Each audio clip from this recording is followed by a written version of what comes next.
Hello, welcome to Hari Sadhana 108.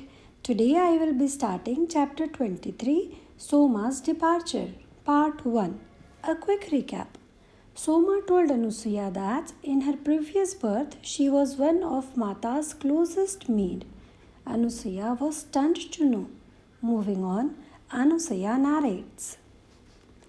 After we had been on the road for several hours, my mother and I stopped for rest and refreshment. I stepped down from the chariot and walked over to a nearby tree and sat beneath it. Drawing my knees up, I wrapped my arms around them and rested my head on my knees. My mother and I had hardly spoken since we had started on the journey. My mother came and sat beside me and offered me water and fruit. I shook my head, indicating that I was not hungry. My mind drifted off. As we had ridden further from the hermitage, a memory had returned to me. A memory of standing before Shri Ram when I was a young child. I remembered staring up into his face. I remembered his smile and his kind eyes returning my look. His eyes of such stillness and depth, eyes that had been with me since childhood, providing me comfort in the night and in times of distress. I tried to remember more, but I couldn't. All I could recall were the eyes and the smile. After meeting Soma and hearing her stories, suddenly this memory had become very personal. I had seen Shri Ram. He had held my young face between his hands and stared into my eyes. He had spoken to me. A bond had been formed, a bond that would be eternal. I had this memory to hold on to. Suddenly, I lifted my head and turned to my mother. Do you remember that day when I was a child and Maharaja Ram came to our home? Of course, she smiled. How could I forget that day? He spoke some words about me, didn't he? She nodded. I remember his smile, his face, his incredible eyes, but I don't remember his words. What did he say, Ma? I asked innocently. She looked away. I asked again, but still she didn't respond. Ma, why are you silent? She turned to look at me. It is better, Anasuya, that you ask this question to your father. But why? She didn't answer. Don't I have a right to know what our Maharaja said about me? I looked inquiringly at her, not understanding her silence. After several more minutes, she replied quietly, You do, and I will tell you everything.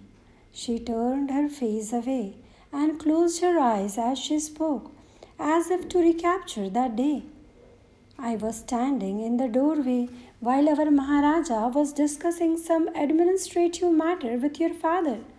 It was the first time he had come to our home, and it was a great honor. It was his custom to visit the homes of the citizens so that he could hear their concerns personally. But the Maharaja was getting on in age, and such visits had become less frequent.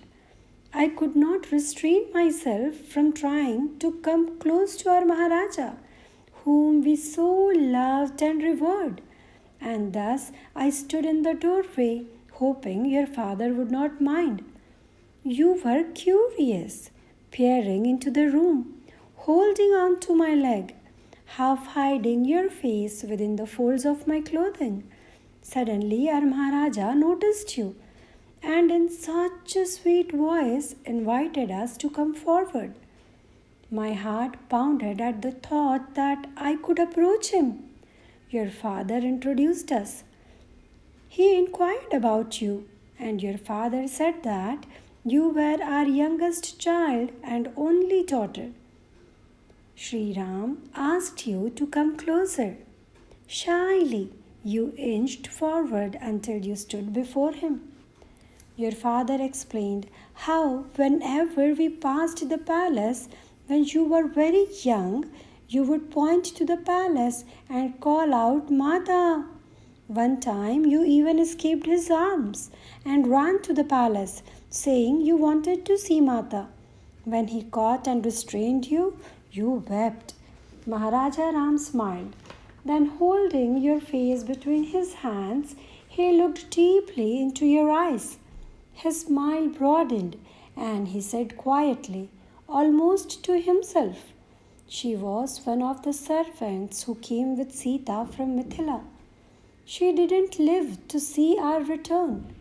He was quiet for a few minutes and then added in the most gentle voice, She loved Sita very much. After that, he turned to your father and said, You must send her to the Gurukul now established for young girls. Sita would want that. Then turning again to you, he said, I will give you a blessing, child. Placing his hand upon your head, he closed his eyes and said, There will always be someone to bring you back, to remind you of where you come from. In all of your future lives, this is what took place that day. Why did you not tell me this before? I asked in a voice filled with emotion, thinking there were so many questions I could have asked Soma had I known this earlier. Your father did not want you to know that you had been a servant.